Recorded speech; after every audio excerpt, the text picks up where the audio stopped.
with the inspection of Namal ராஜபக்சவுடன் ஐக்கிய மக்கள் சக்தியின் பாராளுமன்ற உறுப்பினர்களும் ஸ்ரீலங்கா பொதுஜன பெரமுனவின் முன்னாள் பாராளுமன்ற உறுப்பினர்களான இந்திக அனுருத்த, சஞ்சீவ் எதிரிமான சம்பத் அத்துக்கொரல, அரசியல் குழு உறுப்பினர் மிலிந்த ராஜபக்ச ஆகியோரும் இதில் பங்கேற்றனர். இந்தியாவில் உள்ள கலிங்கா தொழில்நுட்பம் மற்றும் பொறியியல் நிறுவனத்தின் அழைப்பின் பேரில் குறித்த தரப்பினர் இந்த நிகழ்வில் பங்கேற்றனர்.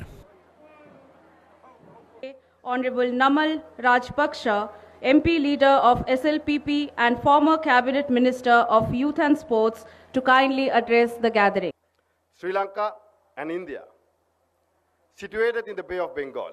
இலங்கையும் இந்தியாவும் வரலாறு, கலாசாரம், நினைவாற்றலால் ஆழமாக இணைக்கப்பட்டுள்ளன. பிரிவு இல்லாத இணைப்பாகும். ராமர் ராவண பாதை, கடல் கடந்து செல்லும் புராண கதைகள், கற்பனை, நினைவாற்றல் பற்றிய கதைகள் எப்போதும் கருத்துக்களை மட்டுமல்ல மக்களையும் சுமந்து சென்றுள்ளன என்பதை நமக்கு நினைவூட்டுகின்றன. நம்மை ஆழமாக இணைக்கும் மற்றும் ஒரு விடயம் இருக்கிறது, அது கிரிக்கெட்.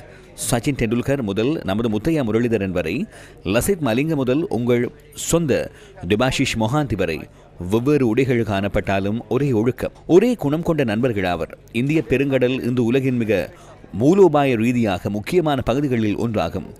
உலகளாவிய அதிகார சமநிலை மாறும்போது பல நாடுகள் உள்நோக்கி திரும்புகின்றன. எல்லா இடங்களிலும் அரசியல் முன்னெடுக்கப்படுகிறது.